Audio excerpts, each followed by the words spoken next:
Hello, everyone, and welcome to Be Positive with Bally. My first guest, she is a renowned MC, live host, TV host, and former Miss World Malaysia 2010. I'm speaking about Nadia Heng. Let's get the conversation started.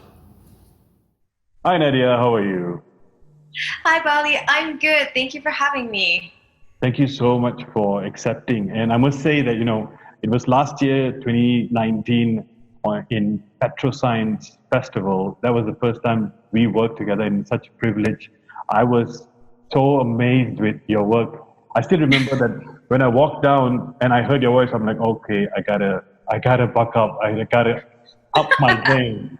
So thank you so Not much. good. So thank you so much for being my first guest. Now, I'm sure everybody do not know where you came from. So let's start with a little throwback and go to where you belong. Where's your root? Where did it all start? Yeah. So I grew up in Port Dickson, and I my entire childhood was there. I had an amazing childhood. It's a small, sleepy town by the beach. I'm sure you've been to Port Dickson, have you? Yes, I have. I mean, I think it gets a bad rep these days for the beaches, but well, that's a whole other story. But yeah, in essence, it was a nice little sleepy town. I still love going back. It's quite it's been developed quite a lot from the days when I was growing up there. But I have to say, it was really great because it's not everyone gets to grow up with a childhood that's by the beach and has half their life revolve around weekends by the seaside, so there was like a lot of swimming involved from Monday, Wednesdays and Fridays. I had swimming training, and then on the weekends my friends and I would spend our time on the beach. So it was really just like, if you ask me, an ideal childhood. So if I ever had any kids, like I would not hesitate to bring them up in a small town like that. And it's kind of like where everyone knows everybody, So I had some really good friends. And I think the plus point is, you grew up in, like when I grew up there was no fast food joints. Like I think KFC came along when I was in, I don't know, stand 6 or something. So before that, so there's very little, like there's no shopping malls, there's no cinema. There was one really old cinema, but it shut down by the time I was old enough to even go. So it kind of makes you entertain yourselves, makes you really outdoorsy, and just you kind of have your priorities straight. I think as a kid, you don't get like fed all these ideas of brands yet. You just grow up a really cool, innocent childhood, I feel. Interesting what you say that, because I believe wherever you belong from, Yeah. that place where you came from will actually teach you something, will actually embody a quality in you. So if there is one quality which you have picked up from Port Dickson, what would it be? I would say maybe being like really grounded and down to earth, and just because I think that's like that's pretty much everyone in Port Dickson. Everyone's really real, everyone's really authentic, and I feel that's something that I carry with me till today. Yeah, everyone you meet, I guarantee, if you meet someone from Port Dickson, you're bound to like them because they're just themselves. They're really real. There's no like. I mean, I don't know. Maybe it's something to do with growing up in any small town, right? Yeah, it's a little bit different from growing up in the city. Big shout out to all those people who are watching from Port Dickson, and I'm from Serdang, and I echo with what you say that places, small towns make you a little bit low key, humble, down to Yeah. earth. You can you can approach anybody. You're very friendly nature, and I think that is the quality, or that is the best thing about from Yeah. small towns. And Yeah. now let's fast forward. Just take a little fast forward, moving on to. I know I've done thorough research about you. You have Oh wow. done thorough research about everybody. So being You've my first guest, I'm a bit nervous. done your homework. Yeah, I've done my homework. So Okay. you were working in you studied somewhere in Subang, I believe. Was it Taylor's or Inti? Was it Taylor's? Taylor. Taylor's, yes, Taylor's. And It then was next door to that. yeah, Inti is the next one, yeah. So I was more interested in Inti, so that's why. But I went to Upit. But now Oh, okay, I know. moving on to after Taylor's, you were in the PR company. You worked in a PR company, and Yeah. after that, you joined Miss World Malaysia, where you were crowned as a 2010 Miss World Malaysia. And Yeah. could you run through or just, skim through about how was your experience? How was the journey, in the entire pageant? What did you learn? And what people, Sure. what people could learn from, people who have, become a pageant queen. So Yeah. what would you say? How was your journey? Um, I would say, I definitely, it was a once in a lifetime opportunity. And it was an experience that, it's pretty indescribable. I think until you experience it firsthand, you have that pride of representing your country. It's really, I think, no other feeling like it in that sense, So going and meeting 110 girls, I think it was that year, at the Miss World Pageant in Sanya in Hainan Island, which is in China. That was really, really remarkable, and like I said, I think definitely one of the life-changing moments for me, just because it also marked like a start for, it kind of gave me a huge boost of confidence to go out there and explore the opportunities that are out there, rather than, before that, like you said, I was working in a 9-to-5 job in a PR company. And I don't think I would have really considered leaving my job. I was in my comfort zone. So I think after joining the pageant, when I came back to Malaysia, I thought, I'm going to give myself 6 months and see how it goes. So if I don't leave the company now, I'll probably grow old with the company and be a part of its furniture. So that to me was like the huge catalyst to do something else, right? And to explore. And that's how I kind of stumbled into emceeing. But the journey itself for Miss World was, like I said, it was incredible. It was indescribable. I met so many amazing women. And I think it's a great platform if there are any women out there who want to explore it. It's definitely a door opener. So if you are interested in going into the entertainment industry, I don't think there's any better experience to have, because it's really just, it kind of opens your eyes to the entertainment industry as a whole, right? So so if anyone were to want to go into the entertainment line, I would definitely suggest trying it out. There's definitely no harm done there, and if you win, then that's even better, but I would say overall it would give any woman more confidence in themselves, and I think kind of give you a little kick in the butt to actually get out there, out of your comfort zone. Yeah. And your journey from right after that went on to TV hosting and then emceeing. So Yeah. you've been as an MC, if I'm not mistaken, 10 years. And Yes. I'm almost there, but high five. But how's the journey? I mean, many people think that, being an MC, it's easy. You go up on stage, you talk, and that's about it. But actually, there's a lot of. No, I don't think so. I don't think so at all. Because people say that, people come and tell me that, your job is easy. You just go up there and talk, and then that's it, done. But it's not. It's not. It's so much more than that. So, how the journey has been so far, because I know you are a renowned MC. You've been really, making your name, because I've heard about you, and everybody's like, Nadia Heng, Nadia Heng, Nadia Heng. And really, so that's when when we met first time, that's when I saw your quality, because, good word actually carries a lot of weight. And when I saw you in action, and I'm like, okay, she is really good. But Oh, wow. so how's the journey so far?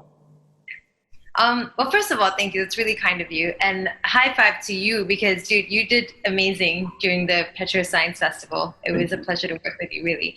Well, I think the journey for me, I would never, growing up, I would never consider myself someone who is outspoken. I never joined the debate team. I was never a prefect or a leader in any sense of the word. And I feel like speaking in public is definitely a skill that people associate with leaders, or with someone who, in primary school and high school, you have storytelling competitions. I would always opt for the things where there's a lot of people. So I would do a play. So I'd be on stage, but it would be in a group of people, or I would be in the choir, right? Or choral speaking, but I would never, ever dare go and speak on my own. And in high school, I would, in high school, my bahasa wasn't great. And I would really try my best to avoid any kind of pembentangan, any kind of presentation for sejarah class. Oh my gosh. So I really struggled, if I'm very honest, like speaking on my own to a group of people in the beginning. And I think it was even more like amplified even more when I did public relations, and my boss at the time decided to volunteer me to MC one of the events, which I'm really thankful to her now, because she basically plucked me out of my comfort zone, and she obviously had faith in me. But the first time I did it, I was awful. I was so bad. I was shaking, nervous. Like I thought I knew all my content, and I ended up just looking at the paper the entire time, and just like you could see my hands shaking, and I did a really terrible job. That was the first gig I ever did. But fortunately I wasn't paid for it, so it was fine. So it's kind of like, well, you know, that's why people pay to have MCs, you know. Right. Which later on, of course, when I started doing this professionally, I realized like the value in the work that we do, because like you said, I think a lot of people think it does look very easy. It's true. But I think when you make it look easy, that's when you're good at what you do, because you can tell, like if I saw myself back then, my first ever gig, you know, you can see the amount of effort, the amount of skill set that you need to have, the amount of homework you need to put in before you can actually carry it off effortlessly. So I think after Miss World, it kind of gave me more confidence to do more freelance gigs. So I was still sort of working, and then I took on some side jobs as well. A lot of them were charity based, and I didn't have a problem with that, or ones with really low pay, because I thought, well, if I want to get good at it, then I suppose I have to work my way up there. I can't be charging clients a lot of money anyway from the get-go. I'd rather, you know, take on whatever I can and do as many different types of events as possible. And I think that was really, you know, I didn't really project into the future and think, oh, this is really going to serve me super well. But that's how it did pan out, because I think if you pigeonhole yourself into like corporate gigs, or if you pigeonhole yourself into only one type of event, then it really limits not just your own skill set, which you may not even realize you have, but then it also limits the type of jobs that people will associate you with, you know. And I think that it's a good idea to just test the waters and try to be as versatile as you can, and then find your way. Yeah. What about you? What was your journey like? I think my journey was pretty different, because I started, my first gig was with my brother's wedding. So I hosted my brother's wedding reception. And from there on, you know, people like Big Bash was also starting their journey. And they said like, hey, you know, I think you're good, but you just need a little bit of, you know, a little bit of corrections over here. You just need to fine tune over here, because I can talk, because that's what my nature is. So I was like, okay, me, really? So I was in disbelief that I know I could do this. So when people like Big Bash, some of the, you know, very popular photographer called Rap Studio, so when they started saying that, you know, dude, you got this. And I'm like, okay, let's try. So I was in wedding MC first. So I was doing more Punjabi scenes. And after that, I started diversifying into family days, because family days gigs are pretty easy. There's no flow to it. And then I started doing annual dinners. Yeah, started doing annual dinners, and then started doing some dry stuff like business forums, launches, and so on and so forth. And here I am. But now, one question, like if anybody's watching, what would you advise them if they want to become an MC? What will be that biggest advice you always give to everyone? Yeah. I would say go for it, as in, you know, any opportunity that comes your way, take it. It could be your friend's wedding, like how you started, you know. It could be someone who, like, say, for example, if a friend of yours is doing a charity event and they need a host, you know. It could be you're organizing your own event. Maybe you're an events person, you know, or maybe you work in events and you want to volunteer. So, I mean, I think whatever opportunity comes your way, no matter how small, it doesn't have to always start off as an official event per se, you know. It can be something super small, like even an intimate dinner party, for example. Take the lead, say a few words, and just get used to the whole idea of talking to a bigger group of people. Because I think one of the biggest factors of fear that everyone has is like this whole idea that, oh my gosh, everyone's going to be staring at me, everyone's going to be judging me. Yeah. But the only way to really, you can't eliminate fear. I think another important thing is to actually understand that how your fear works and how you can actually own it and control it. So one of the most important ways, of course, is to throw yourself into the deep end and actually, or maybe not the deep end, but start small, like start with small events, right? So you kind of get a feeling for how it feels like talking to a group of people, how you make eye contact with people. Yeah. And then once you do that, that's a really good first step already. But yeah, I think also understanding how fear, like, I don't know, do you still experience fear as an MC? Do you ever get any anxiety or do you ever get any butterflies in your stomach before you go on stage? I think every time. Yeah. Because when I always treat that as my first show and my last show. That is how I work things out. So I want to make sure that, I have the excitement of going up on stage and performing for the first time of my life, and make sure that, I remind myself that, hey, if I don't do well, it's going to be the last show I'm ever going to have, because nobody's going to call you and nobody's going to, recommend you, or you're not going to be credited or as a reliable MC. You're probably going to say, okay, he's okay. And I really didn't like that fact that, I'm going to be okay. So that's how I went on with it. So now moving on to today's world, we have moved on. I have seen you on live shows as well. You've been doing virtual shows. And I've done one virtual segment as well with Emcee. At the same time, it is a challenging time. Other than live shows, how are you keeping yourself busy? How are you keeping yourself in check to make sure that, you are relatable and sustainable to when the entire challenge is over? Because I really do not want to say anything negative in the show, because it's all about positive. So, so how are you keeping yourself busy? Well, I think, to be honest, you said you don't want to say anything negative about it. I think the silver lining about all of this, and really well and truly, is I know there's a lot of things going on and it is a challenge for everyone.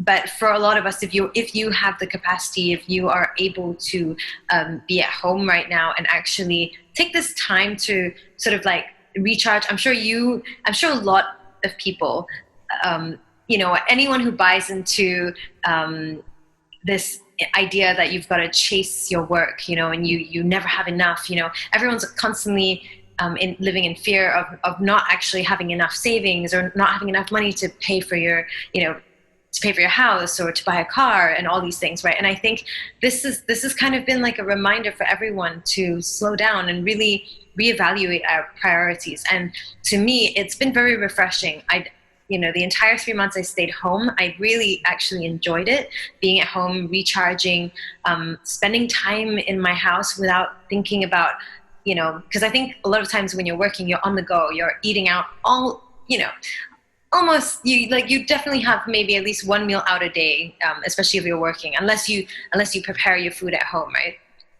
But even then, on the weekends, then you get itchy-fied or you want to meet up with friends. And these 3 months have made me realize it's been a really positive experience for me, because I've really enjoyed the fact that, hey, you know what? I haven't had to spend a single, I've been okay with not having any coffees, with just not doing any takeaways, just being self-sustainable, self-sustaining at home, cooking every day, every meal of the day. And to me, it's been a really positive experience. I've really enjoyed that, just enjoying my own company, enjoying my husband's company.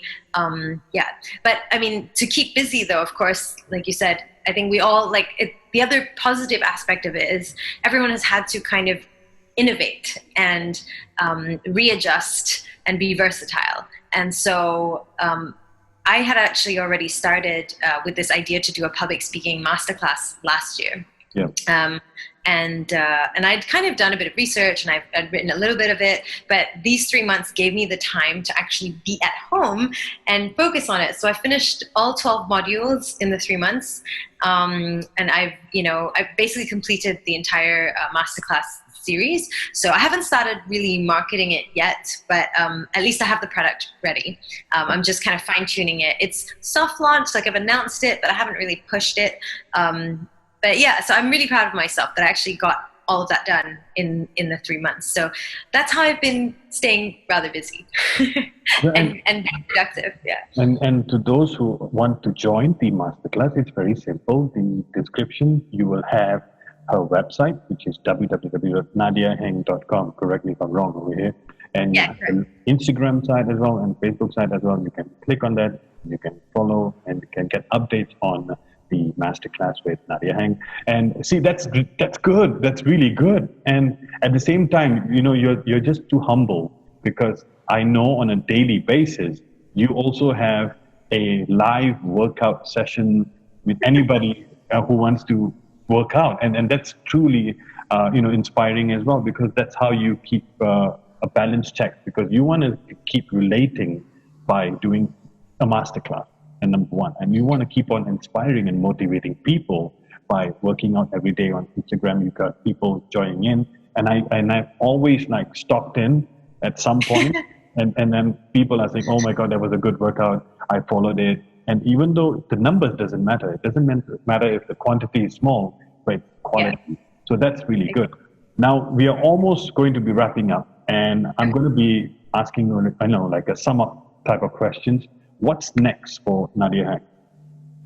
Well, the next phase is really, touch wood and fingers crossed, the events industry. I mean, I think everyone's adjusting. So we're definitely going to start seeing a lot of, maybe not live events, but virtual events, which is great. And I think it's quite exciting to do something new. And everyone's testing the water at the same time. So yeah, I'm actually really looking forward to that.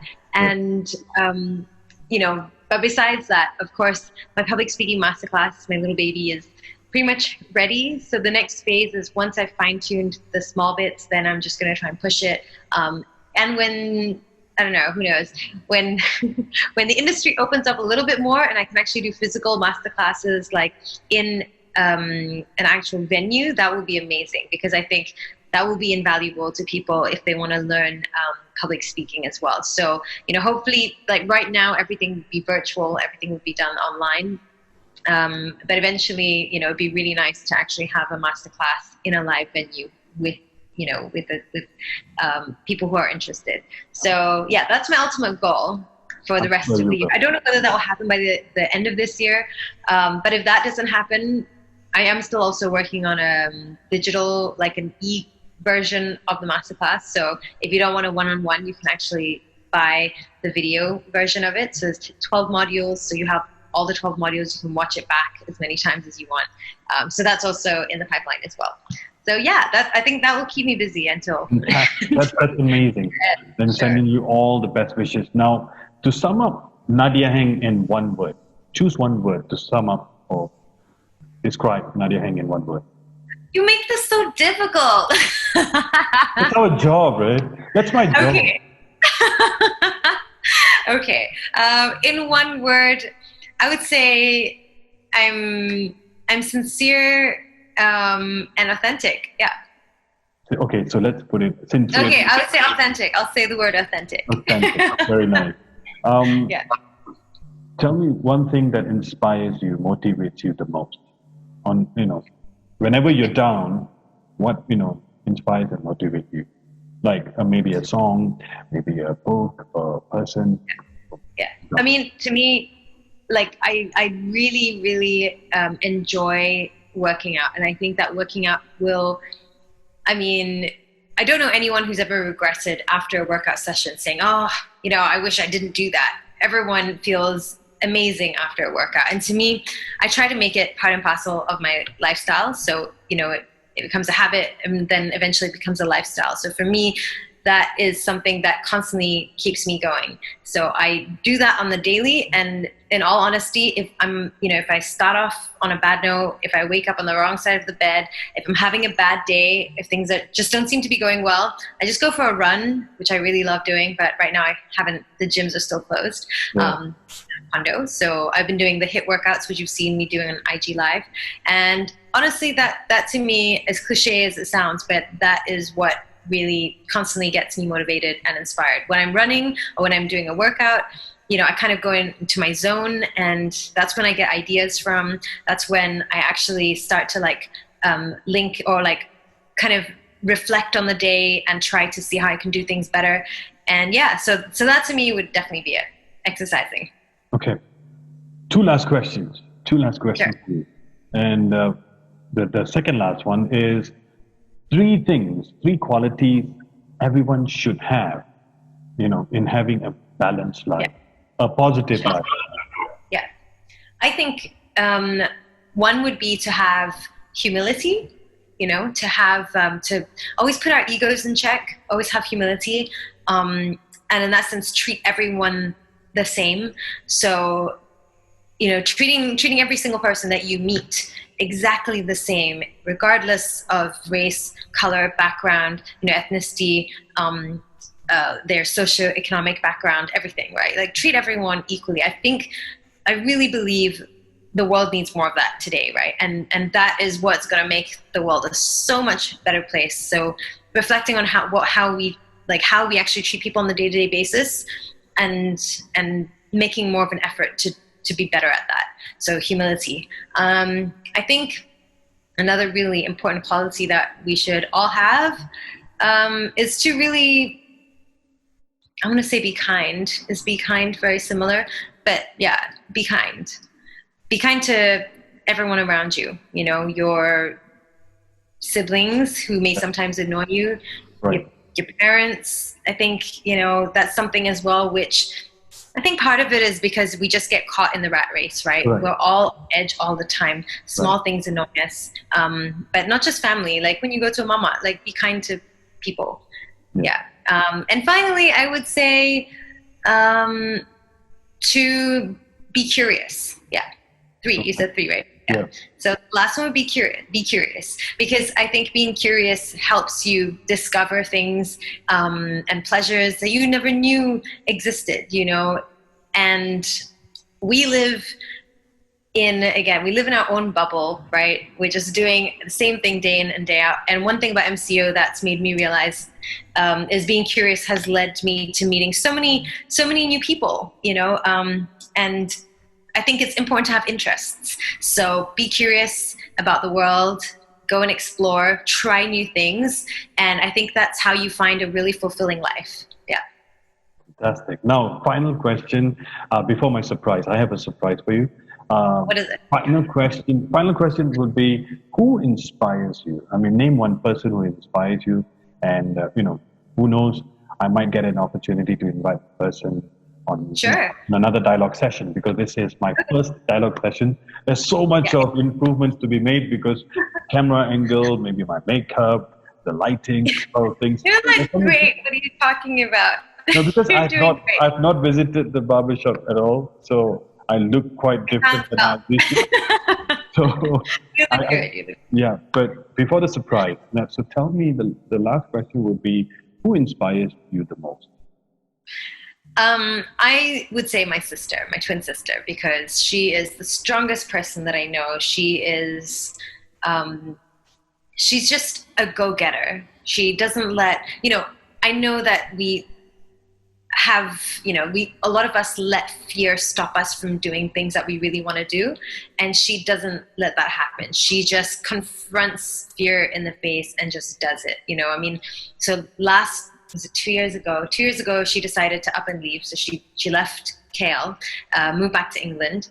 And then she just decided, what, I'm gonna start my own business. I'm gonna teach myself, and I'm gonna get certified. So she's now a certified masseuse. She's really good. She's got really good reviews.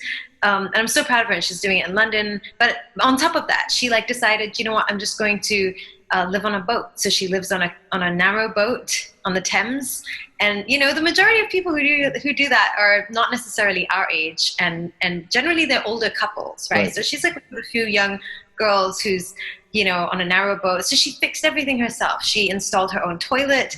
She did everything, the plumbing on the boat, and I really admire that. She really inspires me to go forth and explore and be curious and try to experience as many things as you can in life, because I think we often let things limit. I think our perception of things as we see it often limits our experiences in life, and we shouldn't let that happen.